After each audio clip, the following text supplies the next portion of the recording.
نعمت کے طور پر کہتا ہوں اس کو اپنے اوپر. اللہ رب العالمین, ہم 3 بھائی ہیں, ہم تینوں قرآن کے حافظ.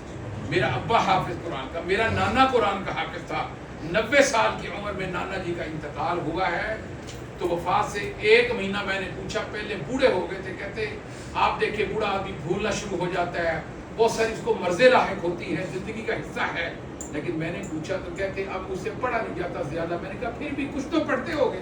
کہنے لگے جولائی کے مہینے میں ان کا انتقال ہوا. جون کے مہینے میں نے ان سے پوچھا, جون کا شروع تھا مجھے یاد ہے. کہنے لگے اب زیادہ نہیں پڑھا جاتا, تھک جاتا ہوں, زبان سے بھول جاتا ہوں. میں نے کہا پھر بھی, کہتے 8-10 سپارے روزانہ پھر بھی پڑھ لیں. اور میں نے اپنی چشم دید آنکھوں سے دیکھا, ہم چھوٹے چھوٹے بچپنا تھا, بیل بھی چلاتے تھے, تہجد میں 5 سپارے روزانہ قرآن پڑھتے تھے. یہ اعزاز حاصل ہے. میں تحدیث میں نعمت کے طور پر کہتا ہوں. میرے بیٹے کو میں نے قرآن کا حافظ بنایا. میں کہا کرتا ہوں ہمیں تو اللہ کا کرم ہے کہ ہم تو خاندان 3 بھائی حافظ ہیں. اگر 10-10 لگاؤ, میں نے کہا 40 تو ہو گئے, اور عالم کے لیے 70 ہے. حافظ قرآن 10 کو لے کے جائے گا, اور جو عالم ہے وہ 70 کو لے کے جائے گا. میں بھی عالم ہوں, حفظ کا علیحدہ ہے, حفظ علیحدہ کیا, ابا بھی عالم ہے, بھائی بھی عالم ہے. ہم کہا کرتے ہیں یا اللہ یہ اعزاز ہے, تیرا نعمت ہے.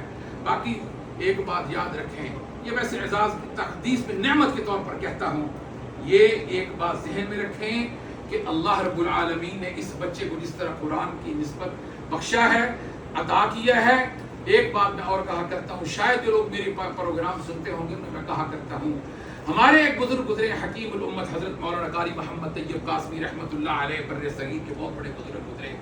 انہوں نے فرمایا کہ میری ابا جی نے اپنی وفات سے کچھ دن پہلے مجھے بلا کر کہا کہ طیب میں نے تجھے قرآن کا حافظ دنیا کے لیے نہیں بنایا, لوگوں کے لیے بنایا تھا. میرے ذہن میں یہ بات بیٹھ گئی. تو میں نے پھر کیا کیا کہ میں نے اپنے ابا جی کی وفات کے بعد 40 سال تک مغرب کی نماز کے بعد اوابین کے 2 نفل ہوتے ہیں, ان میں 1 سپارہ پڑھ کے روزانہ اپنے ابا کی روح کو ایصال ثواب کرتا. اور اس کے ساتھ ساتھ یہ بھی کہا